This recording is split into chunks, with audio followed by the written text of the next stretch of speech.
I am so glad you convinced me that the family car should be the Defender 110. It is so beautiful inside. It's so comfortable, and it just feels indestructible. Yes, it really is. I've been waiting a long time for the new model to come out. The Defender 110, I'm telling you, it's my favorite car of all times. It's my third one. You know, I have stories of going off-road. The guy managed the group. He was like, what are you doing in this beautiful car? I'm like, I'm going off-road. He's like, are you sure? Because you can use one of ours. And then they look like Mad Max cars. I'm like, no, we're going to do this. And he was shocked. Wow. Well, it's great because the Defender has been reimagined for 21st century adventure, and its unparalleled off-road ability, as well as its robust interior, are invaluable whether you're headed towards uncharted territory or just a weekend of exploration. The Defender 110 tackles challenging surroundings with absolute confidence. The SUV conveys strength outside and in, featuring peerless technology like an intuitive driver display and an award-winning infotainment system. That's my favorite part, to keep you connected no matter where the journey takes you. Adventure is unique to everyone, and so is the Defender. Choose from the two-door Defender 90, the four-door Defender 110, or the larger Defender 130 with the ability to seat up to 8 passengers. You'll find uncompromising performance in all three. So pack up and go even further with the Defender 110. Learn more at LandRoverUSA.com/Defender. This isn't your average business podcast, and he's not your average host. This is the James Altucher Show on the Choose Yourself Network. Today on the James Altucher Show. So the way I put context around this, James, is 30, 40 years ago, if you wanted to get your message out to a mass audience, all of those megaphones were owned by big corporations. The television networks, the movie studios, radio. If you wanted to become famous in 1985, you had to go through the Hollywood system, right? There was no other way. So it was very exclusionary, right? And then the internet came along and changed everything. So now you basically had a movie studio in your pocket and you could broadcast to the world. So this ushered in this time of YouTube famous, right? Where all these kids, in the parents' basement in Omaha are making hundreds of thousands of dollars just by blasting to the world and creating all this content and connecting with consumers. And so that started to snowball. So the good news is that in 2019, everyone has a megaphone. The bad news is that in 2019, everyone has a megaphone. Right, like you mentioned in the book, 500,000 hours of content per day are uploaded to YouTube. It's crazy. 5 billion hours, I think you said, are viewed every day. It's crazy. And so the idea of a 1-minute YouTube video somehow getting like 1 billion views, that's like a needle in a haystack. And yet it's not random, because if it was random, your track record would be like you're the most amazing lottery winner in the world. Yep. There is a formula for doing it. Yes. Sharing is the magic bullet. You figured it out yourself, right? Like, engagement is great. Likes, comments, those all factor into the equation. But when someone will share something, that is a very, very personal action, right?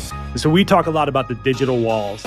So when I was growing up, you'd have a poster on the wall, right? You might have Michael Jordan on the wall. You might have the Terminator or a girl. You had Farrah Fawcett on the wall. There we go. Don't try to say all these sports people. I know your age.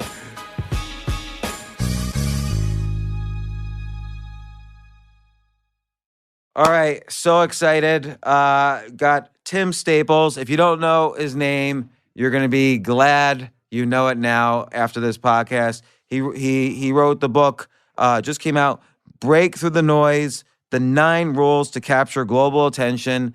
And the reason he can write a book like this is not some BS business self-help social media book, which I hate. The reason he is qualified to write this is he has made so many videos that have gone viral. I almost hate the word viral, but let's just say it's had millions of views or tens of millions of views, hundreds of millions of views. Have you done a 1 billion view video? We have, yeah. Did you do the Dua Lipa one? We did the Dua Lipa, yeah. So 1.8 billion views it's up to? Yeah. But you've done it so many times. I've seen a lot of one-off people do it. I've talked to them. They've been on the podcast. I've seen a lot of one-off people do a viral video, but no one who has so consistently come up with the formula for making YouTube videos, Facebook videos, whatever, viral. You start off with an example with Cristiano Ronaldo. You've done a lot of stuff with my buddy Jay Shetty. The last video I saw of his on Facebook got 35 million views. I can't even imagine how he did it, and I couldn't for years, and now I know because he knows you. So we're going to talk about many things, but Awesome. how'd you get started in this? Yeah, for some context on me, I started in the sports business, actually, and then I started working with celebrities and then discovered social media kind of by accident. I was running a beach house in Malibu. We took over a $20 million beach house in Malibu, and I threw 40 celebrity events in 60 days. So wait, what does it mean you took over a celebrity beach So house? I want to do that. Yeah, it was awesome. So my first business was connecting brands with celebrities and building promotional platforms. And how did you decide to do that?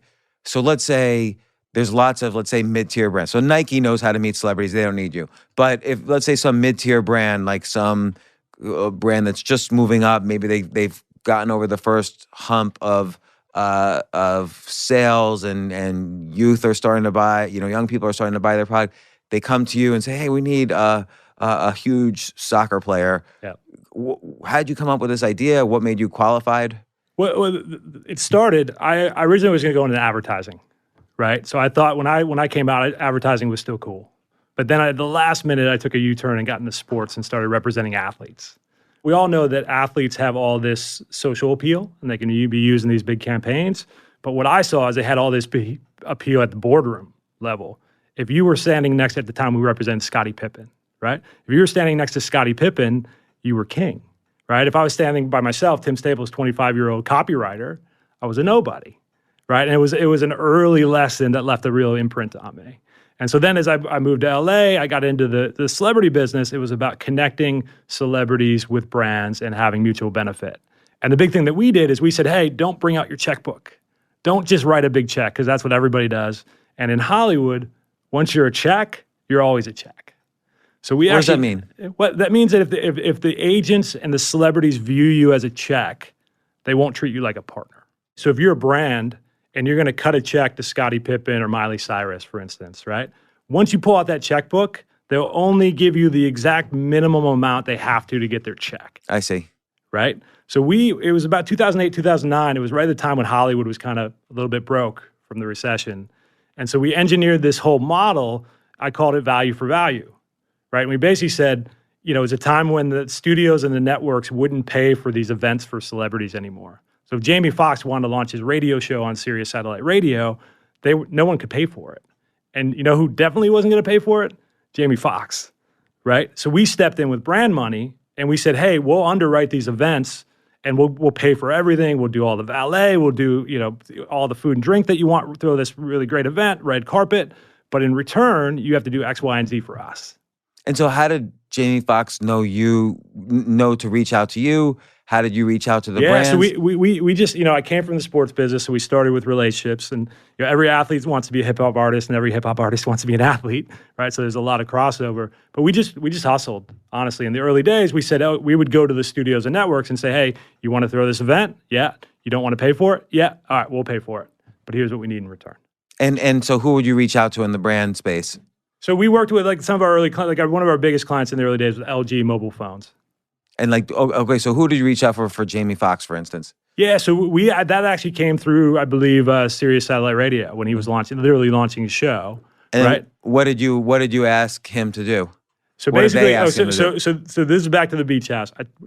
My company took over a beach house for 90 days in the summer in Malibu, $20 million beach house. And we basically said, if you want to throw an event here, the cost is nothing. We will cover everything that you could ever imagine. Food, drink, security, keep the paparazzi out, run the red carpet, right? But in return for us covering that big expense for you, studio or celebrity, we want X, Y, and Z. X might be a feature in Us Weekly. Y might be a video clip on Yahoo. Z might be something in USA Today, right? And we would literally negotiate it as a value for value partnership. You would negotiate it with the studios. The studios, the networks, the celebrities, the managers, whoever wanted to throw the event. How could they guarantee you a feature in Us Weekly? Well, we would just say, hey, we want to be able to pitch X, Y, and Z. And if we can get it, we can get it, right? And in most cases, these celebrities were at the level that you could get real value in these different verticals. Now, it was really early days of the internet. But my point in telling this story is I ran 40 celebrity events in 60 days, right? Every day a different celebrity shows up. Early days of the Kardashians, if you remember The Hills, Jamie Foxx, Sylvester Stallone. And so every day that it was like the early days of social media. So for the first time, these celebrities were like going around these big studios and networks and actually building a relationship directly with their fan base. And I saw it, I felt like I was seeing the future every day, right? When they would put out a post and it would just like blow up online. And I was like, oh my gosh, this is what I have to do for the rest of my career. So wait, and I'm sorry to interrupt, but there's a lot I'm trying to understand. And we haven't even begun to get to all the viral videos and the book and everything. But why would Sylvester Stallone hold an event? Like, what kind of event was he holding? I think it was, it was actually a charity event. Okay, so he had a charity. Partnered with Puma on a charity event.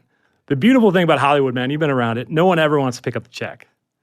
Right? No one ever wants to pick up the check. Right, I ended up picking up all the checks. I've lived that life too. And so what we basically did is said, we have an open checkbook to go help you promote different things that you want to promote. Right? We're not going to write you a check as a celebrity or as a studio, but we have a checkbook to offset costs to go do things of mutual value. And the key lesson here, and this is where I learned about value, is when you show up as a check, you're always a check, and they'll treat you as a check, meaning they don't view you as valuable, they just view you as money. Right. But if they view you as a partner, changes everything in terms of how they see the relationship and what they're willing to give to go fulfill it. So you saw like someone like Sylvester Stallone, he has an agenda, which is he has a charity he wants to support. Maybe he doesn't want to use his house for the event. He likes the idea of this huge Malibu beach house. You had the house, and maybe you had money to donate to the charity. Yep. And then what other value do you bring to the table? You had the guest house. Did you bring brands to the table? Yeah, so we underwrote the whole thing with brand money, right? So that was the value for like value all the trade-off. catering, all the... Right, yeah, we underwrote everything. Uh-huh. But for us to underwrite 40 celebrity events at the same beach house, there's economies of scale, right? So each event might have been worth $150,000, but our cost out of pocket was much less than that. Now, Sylvester Stallone is worth, let's say, $100 million. Why did he even put himself, in mental debt to any brand or person when he could have done this himself? $150,000 is a drop in the bucket. Have you ever asked a celebrity to write a $150,000 check? I have never done that. I wouldn't suggest you try. It doesn't go well. Even if they have $100 million? The more money they have, the less likely they are to write that check. What about Nicolas Cage? He might write that check. How did you get the house in the first place? Basically, here was the mindset. We knew that Mariah Carey was going to be the belle of the ball at the Grammys. She was nominated for 7 Grammys. Yeah. We knew if we went to Mariah Carey to be part of our party, it would be $2 million. Yeah. Right? So we knew that wasn't an option. We knew that Jermaine Dupri, who was producing her album, throws the best parties. So we went to Jermaine Dupri and we said, we want to throw a party with you, knowing that Mariah would come along with him, right? And so we didn't have to deal with Mariah at all. We underwrite the party with Jermaine. It quickly becomes the party with Jermaine and Mariah. Next thing you know, there's 200 celebrities there, and it's the hottest event of the year in the space, and we underwrote it and got all that value. But how did you get the house? Whose house was it? That was Ron Burkle's house, actually, in Bel Air. And why did he want to... Man, these things always take on their own tail. And Ron Burkle said, sure, use my house for the next 90 days. I'm not going to be here anyway. No. So that was a one-off event around the Grammys. So then we actually went and said, okay, we want to do this for the full summer. This works. So let's go through 40 events over the summer. And so we found a beach house. It was actually right next to Donald Sterling's house in Malibu. That was an interesting summer, who used to own the Clippers. And so we said, okay, this is exactly what we need. We pimped it out with LG head to toe. And then we started making calls. And we said, who wants to use this beach house? We'll pay for everything. I see. So you called like agents, say. We called a lot. Usually it's managers for us and publicists. Agents, you don't get anything done. And then they would say, well, yeah, I have a client who is into this charity and he'd love to throw a huge party. What's the benefit to the celebrity? They get an event paid for. So usually it's driven by forces beyond them, like a studio or a network that wants to save money and has the celebrity under contract that they can go do that. So like the studio might say, we have a movie coming out in 3 months. We want to build up the brand. You know, we want to have celebrity XYZ at a party and we'll invite all the media so they can get to know them and, exactly right. in anticipation of this movie coming out. Well, now remember, this was a moment in time, 2008, 2009, where nobody wanted to pay for anything because we were in the middle of the recession. All the budgets were cut. And at the same time, you have these celebrities taking snapshots of themselves and all their friends, posting it on somewhere, and they're blowing up on social media. So they made the connection also that, hey, I'm getting a direct relationship. Like The Rock is the leader of this. He got a direct relationship. The biggest of anybody. He got a direct relationship with his audience, so now he's the highest paid actor in Hollywood. It's a direct relationship. He was one of the guys who embraced it early. A lot of people didn't, right? So the way I put context around this, James, is 30, 40 years ago, if you wanted to get your message out to a mass audience, all of those megaphones were owned by big corporations, right? So the television networks, the movie studios, radio, right? So if you want to become famous in 1985, how did you do that? Right? You had to go through the Hollywood system, right? There was no other way, right? Really, really difficult, 1 in a million, right? Or if you wanted to get your brand message out to millions of people, how'd you do that? You bought something called commercials, right? And you spent hundreds of thousands or millions of dollars. So it was very exclusionary, right? And it was very difficult, or it was very expensive. And then the internet came along and changed everything, right? So now you basically had a movie studio in your pocket, and you could broadcast to the world, right? So this ushered in this time of YouTube famous, right? Where all these kids, in the parents' basement in Omaha are making hundreds of thousands of dollars just by blasting to the world. From their ads. From their ads and creating all this content and connecting with consumers. And so that started to snowball. So the good news is that in 2019, everyone has a megaphone. The bad news is that in 2019, everyone has a megaphone. Right, like you mentioned in the book, 500,000 hours of content per day are uploaded to YouTube. It's crazy. 5 billion hours, I think you said, are viewed every day. It's crazy. And so the idea of a 1-minute YouTube video somehow getting like 1 billion views, that's like a needle in a haystack. And yet you have, it's not random, because if it was random, your track record would be like you're the most amazing lottery winner in the world. There is a formula for doing it. Yes. Yeah, and so what we come down to is, like, if everyone's shouting all the time, everyone's got the same megaphone, then no one hears it, right? So then how do you break through that noise? How do you get people to pay attention, right? And so what we believe is that you have to be shareable. What does that mean? It means worthy of being shared. Right. It means you have to create content that's so compelling that it compels someone to share it on your behalf. Let me ask you a question, because I feel this way about, even back in 2009, 2010, when I was writing some articles, I would always start off posting it on Facebook. And it was almost a way to test an article, and even test a chapter in a future book, is that if I saw how many shares, I didn't even care how many likes it got. If it got like a lot of shares, then I knew, okay, people are responding to something viscerally about this. It might be the title, it might be the topic, like maybe it was the, usually I would have a story about myself, and then I would have like 10 points I learned, and then I would have usually a photo. So the photo might be shareable, and that was the only thing people cared about, or the article, or the title, or whatever. Sharing is the magic bullet. You figured it out yourself, right? Like, engagement is great. Likes, comments, those all factor into the equation. But when someone will share something, that is a very, very personal action, right? And so we talk a lot about the digital walls. So when I was growing up, right, you'd have your bedroom wall, you'd have a poster on the wall. Right, you might have Michael Jordan on the wall, right? Or you might have the Terminator, or a girl. You had Farrah Fawcett on the wall. There we go. Don't try to say all these sports people. I know your age. So those were the walls when we grew up. Those were the bedroom walls. Now that is gone, right? And it's been replaced by these digital walls, right? So your Facebook account, your Instagram account, what you share and what you put out to the world defines who you are. Right, because you mentioned people will often share after they've only watched the video for like 20 seconds. They might not even watch the whole video, and already they know, oh, I got to let all my friends know about this, because it's kind of your way of letting your friends know what content you value, even if you haven't seen the whole video. People think that you share because I love you. You actually share because you want people to love me, right? It's a reflection of how people see you in the world, right? So if I share something that's really intellectual, I look smart. If I share something that's funny, I look like a comedian, right? I'm putting this out to the world. And I'm super selective because it represents me. I would never share something, just a random commercial from a brand. What does that say about me, right? But if I see this video that gives somebody hope in a really strong way or drives a really strong emotion that I want to reflect onto me, of course I'm going to share that and be part of it. And when you think about it in that perspective, it's a very, very powerful concept. So, and you talk about this pretty early on in the book. You have a lot of lists and formulas, Yeah. and I like that. It's very prescriptive about how to make the best possible content. And I think I've done it from a writing perspective, which is much less viral than a video perspective, but a lot of it resonated with me, and I'm interested in trying out some of these ideas on video. But what are the elements that you think make a video shareable or anything shareable? Because I think the things you describe apply to anything. Yes, I agree with you. And as you think about a brand or a personality, it's more written from that perspective than an individual piece of content. And I think that's important. But being shareable, I've been playing around with the formula to kind of make it real, which is V plus E times T squared.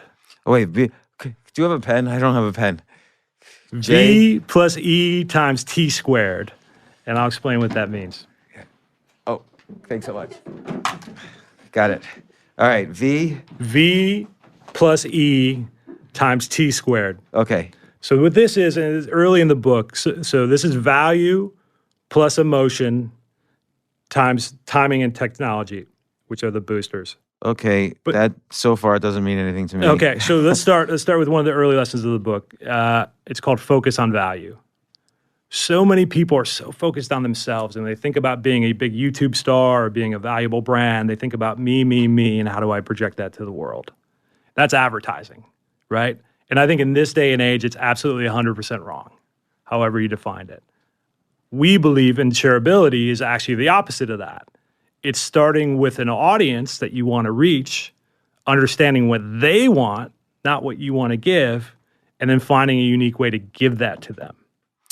Okay, so, and I know you work with Jay Shetty. Clearly, it's usually just him facing a camera talking, and then there's often, if he's telling a story, there's like a lot of B-roll of the story, and there's also text, so you can watch on silence. It's sort of a transcription of the video as well. But he provides a lot of value. He might make a video how to deal with the loss of a loved one or how to bounce back from a failure. So that's like very direct value. What's something that's a little bit more indirect value that you've seen, that you've worked on? I think walking through the emotions would be helpful because Jay is incredibly shareable. When you think about his backstory, he was a monk for 3 years, right?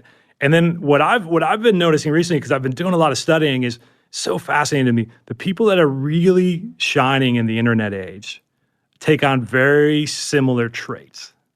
They may look completely different, but they take on similar traits. And one of the things that have been super fascinating to me is looking at people that have really successful podcasts, like yourself, and breaking down why do people care?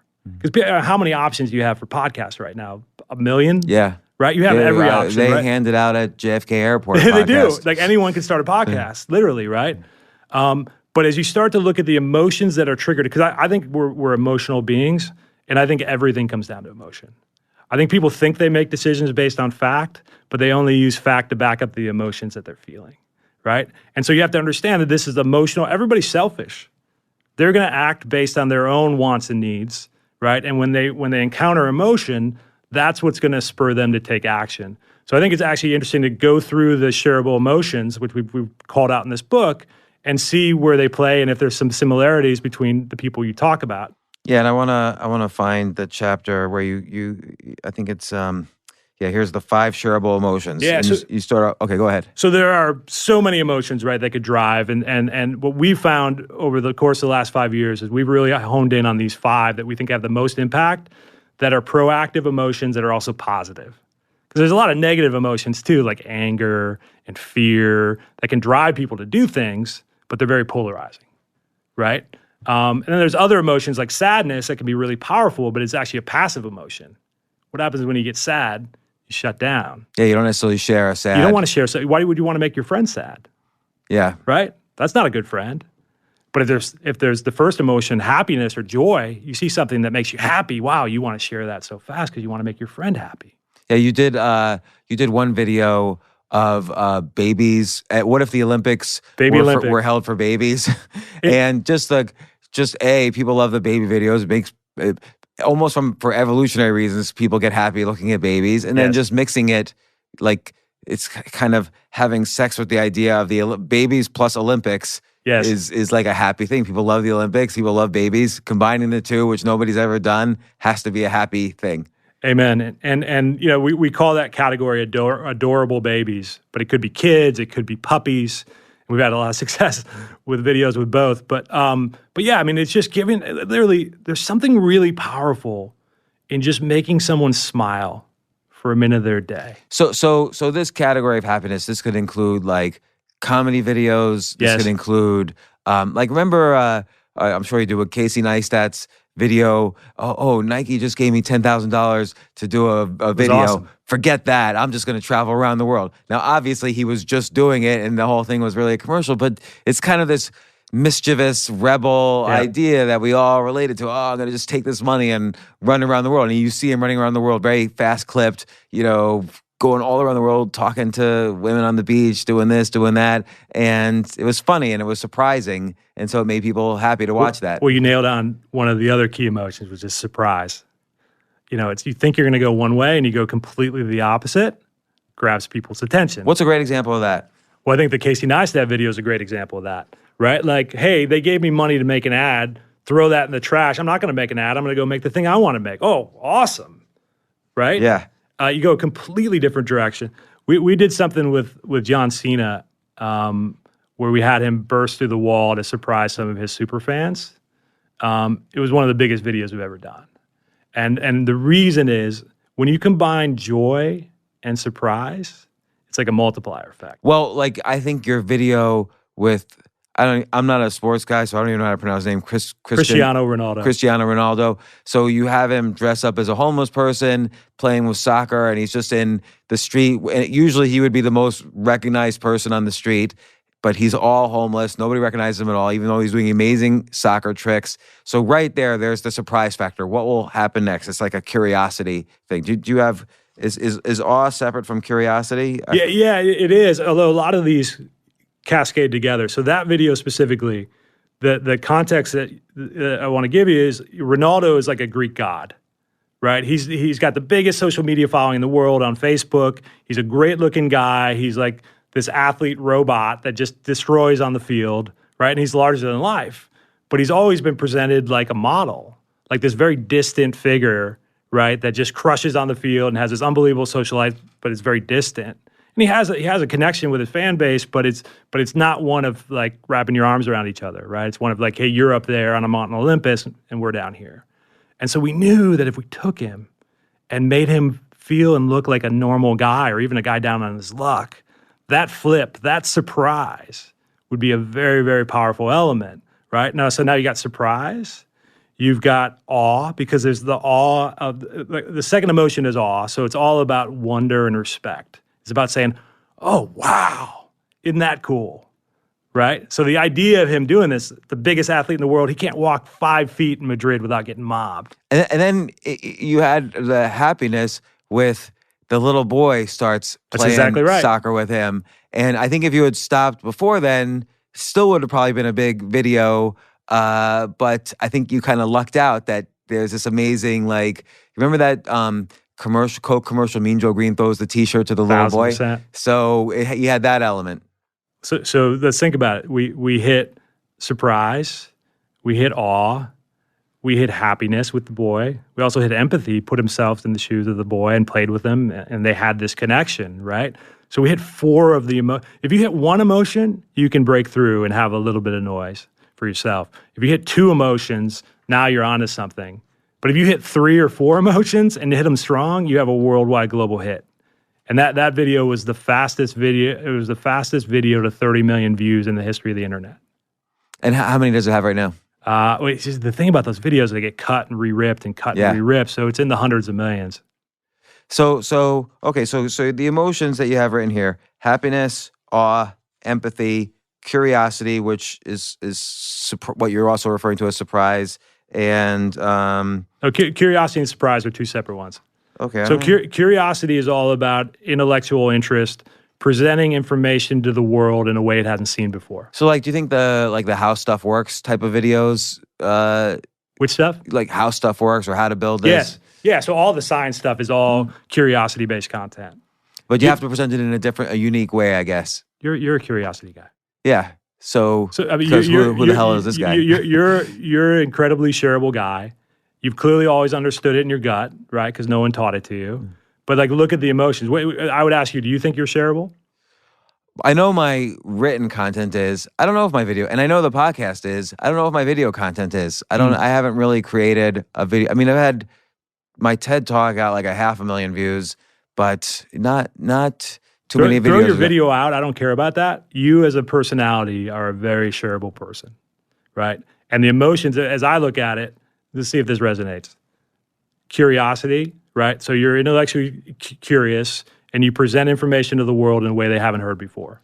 True or not true? True, because I always have a weird story to go along with the information. So like, where is he going with this? Is the emotion in the writing is the emotion I always try to incite. That's surprise, right? And then you also, like all the good people, like I'm finding this pattern that of people that are crushing the podcast digital space right now combine empathy. They're able to put themselves in other people's shoes and have that direct connection, that they have an everyman connection, right? With curiosity, presenting information in a new way that's super valuable, with surprise. Their backstories typically combine surprise and a little bit of awe. That ring a bell? Yeah, definitely. So I need to figure out how to do this. Well, not need to, but I'd like to figure out how to do this more with video and other media. But you make the point, also stick to one at a time. Stick to the media you're good at. Yeah, you can't. There's this myth that you should go crush every platform and content everywhere.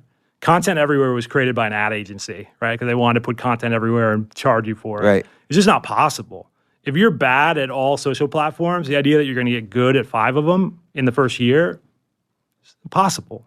But I like these emotions that you describe, and you describe them more thoroughly in the book, because A, it does resonate, and B, it makes me, just because they resonate and just because I do them, it's good to think about them concretely so I can ask myself per piece of content that I create, okay, now that I know these things not only resonate internally, but they're actually part of a formula that works, I can ask myself almost like a checklist, did I fulfill? Because not on every piece of content I'm able to do these, but I could now enhance what I'm doing to make sure I fit these different emotions. Yeah, I'm just kind of flooding my brain right now. Your story is, in Hollywood terms, you're the flawed hero. Oh, you're John McClane. You're Will Hunting.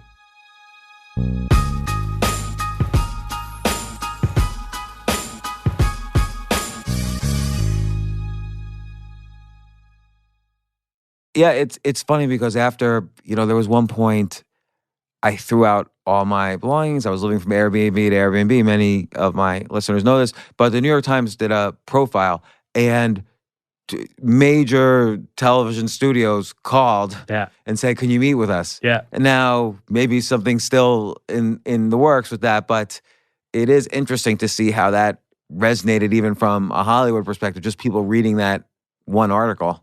No, you're a classic Hollywood character. You didn't set out to be. You just lived your life and you became one of the best stories.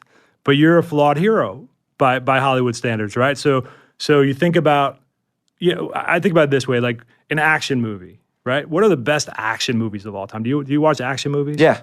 So what are your favorite action movies of all time? Gosh, I don't know. Name one. Rambo. Yeah. Was there Terminator. Yeah. RoboCop. I like the Arnold Schwarzenegger ones. Awesome. So all those, like Rambo is the ultimate flawed hero, right? Yeah. If you look at how there is an emotional journey, the best action movies actually aren't about action. They're about emotional change of the hero. But this is an interesting thing about storytelling. Like, how does a character remain flawed over and over and over again? Yeah. I'm not even talking about sequels, but even in like nonfiction stories or, take Casey Neistat's case, after doing like 1,000 videos, how flawed can he be? Yeah. No, How can he keep recreating that? It's an interesting question, right? Because when you go on in movie sense, you go on the hero's journey, right? So Die Hard, great example, right? John McClane, he suffered from arrogance, right? And that movie wasn't really about him defeating all these terrorists. It was about him getting back together with his wife. That was the emotional journey. He started at the beginning of the movie. He's stubborn. He's arrogant. He can't connect with his wife. They're separated. And as he went through this journey of killing all these bad guys and like saving the day, the crescendo was not that. It was actually that he talked to his wife on the phone and they were basically thought they were getting back together, right? That was the journey, right? And I think that's so powerful that all the best action movies aren't about action. Star Wars isn't about action, right? It's about an emotional journey.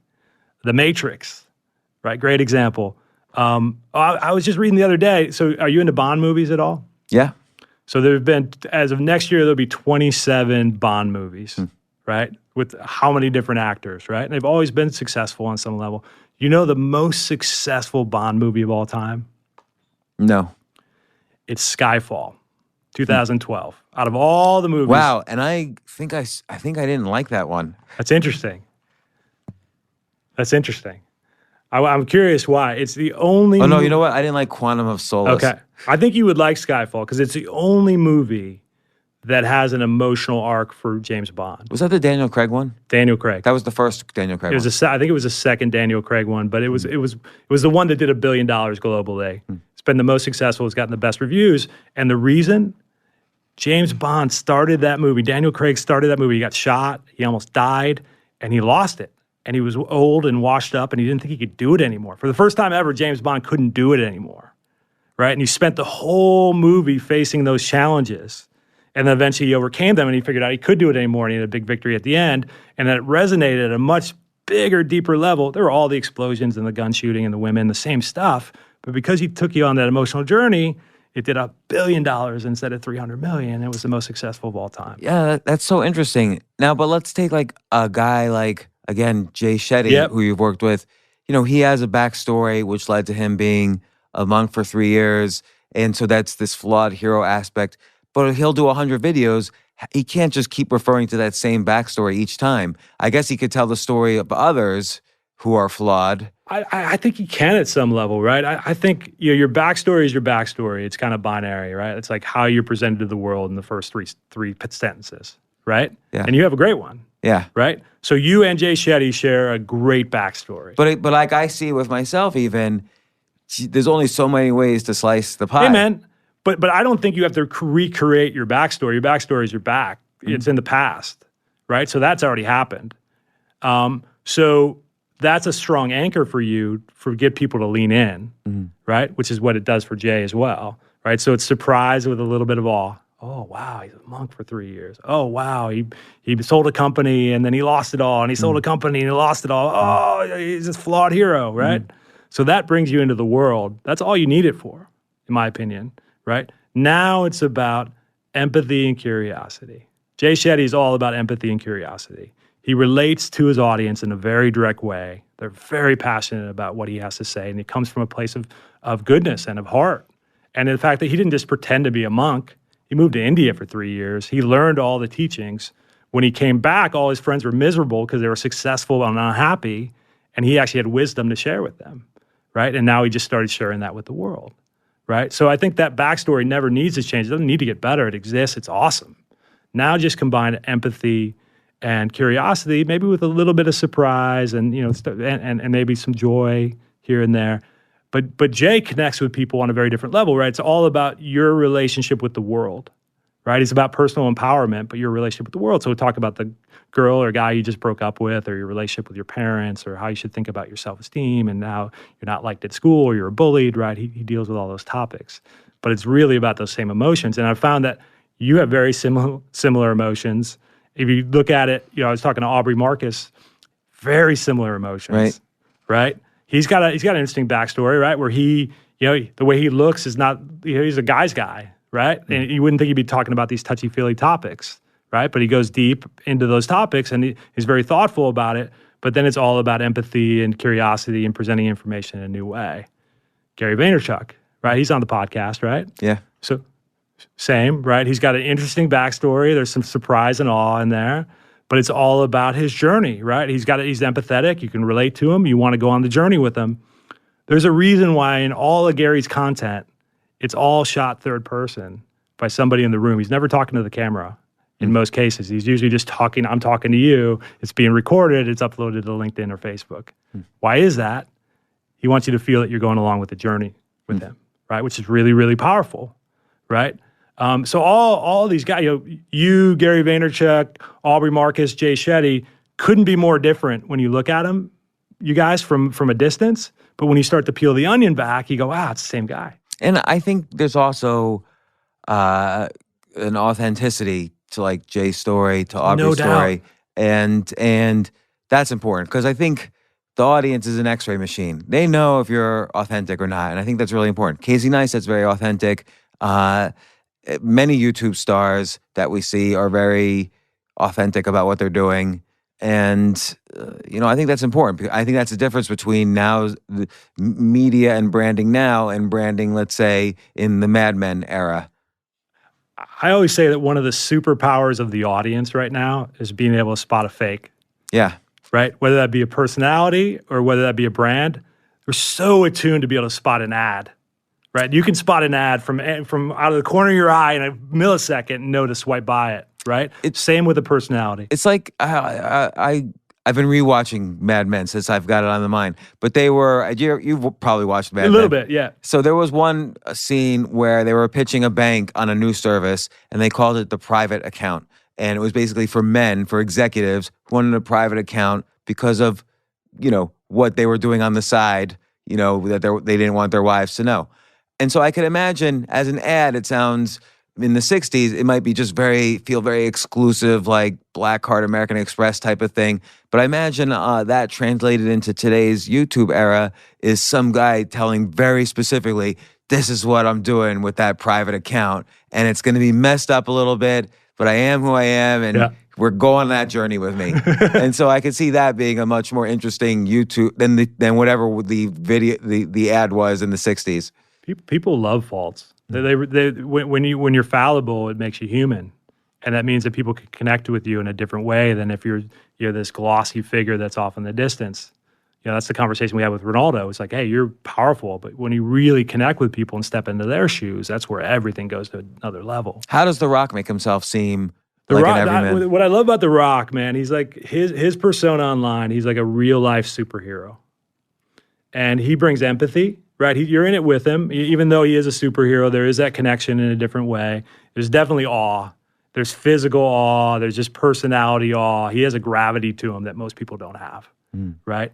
And I think he brings happiness. I think he brings joy. I think he goes out of his way to make people's life better. And he has video and content where he surprises people. Surprise is a part of it, but he's doing it to help them in their life, or he might pay a bill, or he might do something special for one of his fans, and that's a really big part of his brand. So what are some, so those are the shareable emotions. I agree with that. I think that's, what percentage of the game is that? If you're making a video for someone, I think that if you don't have the value and the emotion right, you've got zero. So the value and emotion is 100% of it.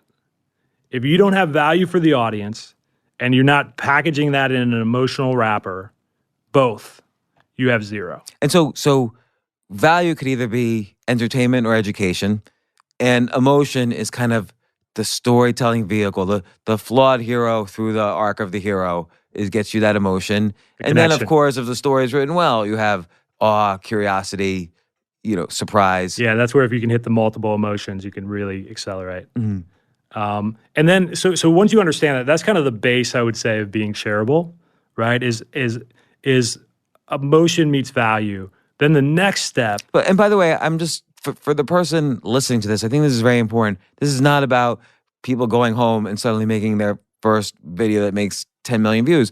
You could use this when talking to your boss, when talking to your kids, when writing a letter, when writing an article. I mean, these are very critical things.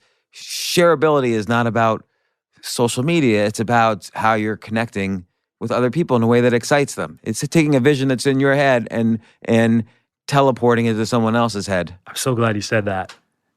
We get asked every day to go make something go viral, right? And that's a binary thing. It either did or it didn't. And I think it's the wrong way to look at it. It's how can I create incremental growth, right? So if I could help someone that has 500 views right now on their YouTube channel go to 5,000, that's really powerful, right? Or someone from 5,000 to 50,000 or 50,000 to 150,000, right? So the concepts here, it's not about this viral moment that's going to come fleeting and be gone. It's about how do you create a shareable voice that can create value for you as a brand or as a personality that can grow with you. And then one of the symptoms, when you're really shareable, one of the symptoms is virality. You'll have this shareable base and the virality will pop off because you're doing the right things and the right emotions. But that's just a symptom. That just supports the bigger plan. Virality on its own, if it doesn't support a bigger plan, there's no scalable business there. Which I think is to your point later in the book, where there are many like one-hit wonders of viral videos, and then nothing happens. You kind of, and we were talking right before the podcast. What did you mean when you said the viral video is a thing of the past? Yeah, I mean, there was this moment about 4 or 5 years ago when we were starting Shareability, where we could go 50. Shareability is your company. Shareability is my company. We work with brands and celebrities to help them grow via the internet, grow their brands. And so where we could go literally 50-50 on 1 million organic views from brand accounts, not from some big influencer account, from a brand account, because we knew all the variables and it was not a crowded platform, right? So we knew all the pieces. And we knew that we could go, if we hit it right and we hit the right emotions, the press would pick it up and they would start feeding the algorithm and it would go up in YouTube. And that's why we've had so many YouTube hits. But as it's gotten more and more crowded, right, and the algorithms have become less friendly to brands and people that pay money, right, because that's the way it always goes in these platforms, that becomes harder and harder, right? So yeah, you can still capture virality, right? But virality comes and goes very quickly and you can't control it. So I preach be shareable because that is a scalable process where you can always be driving value for your brand. And then if you go value as an offshoot of that, if you go viral as an offshoot of that, you just get there faster. But you have the base and the foundation to actually take advantage of that virality. So we always, in the book, we talk about the Chewbacca lady. You remember the Chewbacca lady? Yeah. So she came out of a Kohl's store. This is maybe 5 years ago.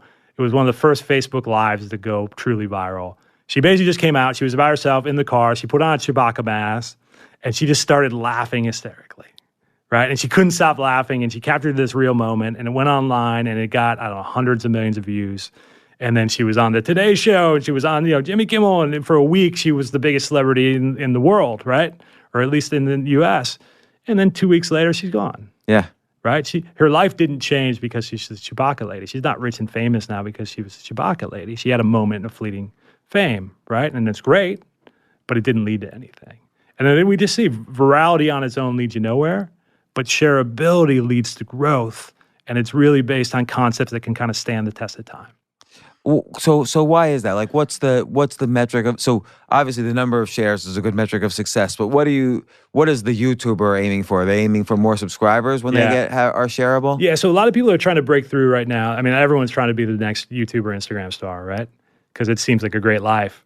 Now, those people put in so much work that people don't understand, right? They've really developed their voice, which is a big part of the. So if you have value, if you know there's an audience that wants something, and you know you can fill that value, right?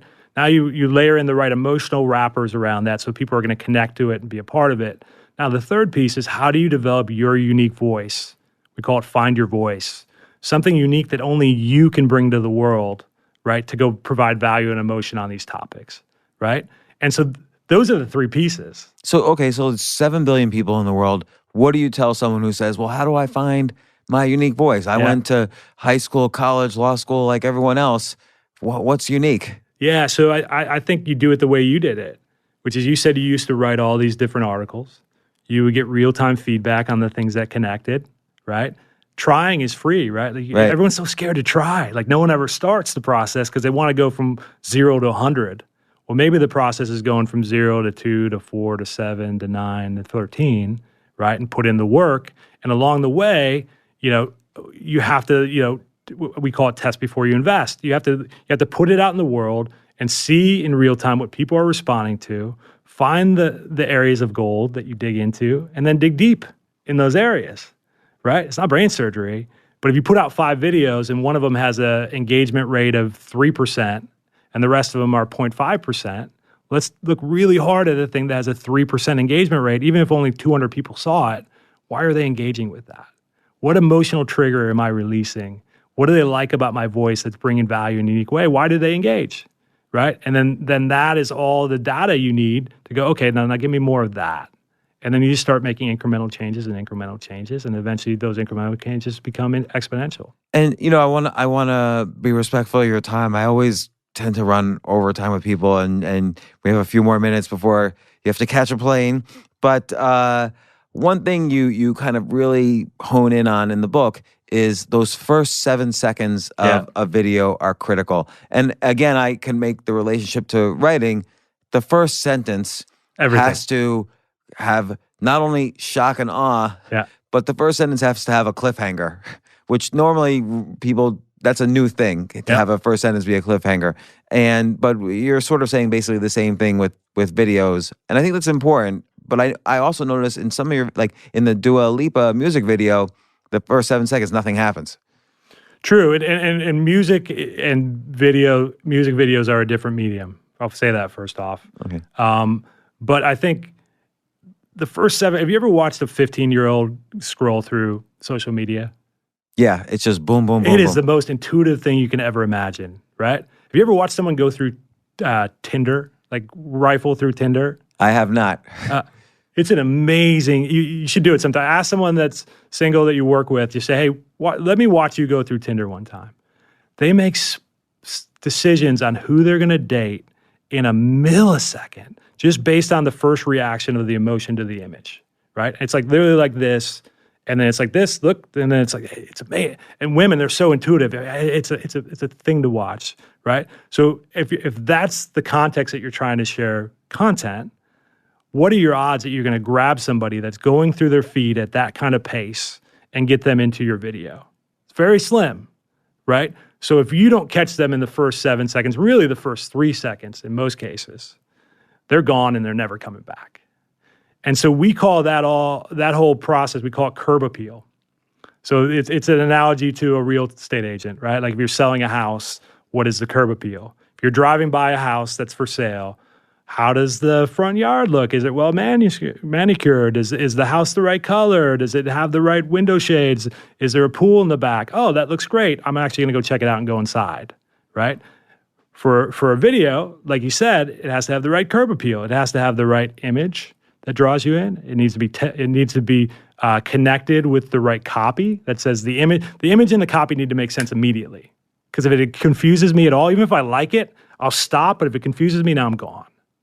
So simpler the better on the headlines, but they have to connect with the image to tell a story. So I go, okay, I know why I need to stop and spend time here because I have a million other options, right? And then all the tagging and the things as you go down the channel, there's a lot of things you got to be concerned about. But if you can marry the text and the image in a unique way that grabs people and explains exactly what you're trying to accomplish, you're way ahead of the game. So, Tim Staples, I again, I know you have to get to the airport. Next time in New York, will you come back and do a part 2? I would love to, man. So, because there's a lot more questions I have, but the book is Break Through the Noise, The 9 Rules to Capture Global Attention by Tim Staples. Again, Break Through the Noise, 9 Rules to Capture Global Attention. This is the only business, I hate this category. So this is fluffy. the only business self-help book which actually made an impact on me, not for business reasons, but I agree with all these concepts about communication, which is so important on so many levels other than business, just even for your own self-development. And then to see your examples and to see kind of the origin stories of so many of these YouTube videos that I've loved through the years, I was very excited to read this book. But I have a lot more questions, so we're going to have a part 2 when you come back. But I think this was huge value this first hour. Thanks so much for coming on the podcast. Awesome, man. Thanks for having me. I'm Thanks, a big Tim. fan of what you're doing and look forward to talking more. Thanks.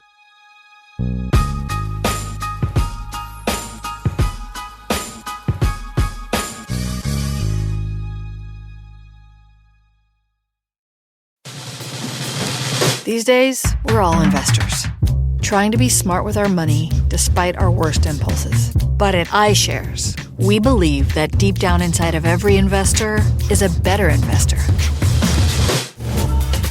One that's just waiting to be let out.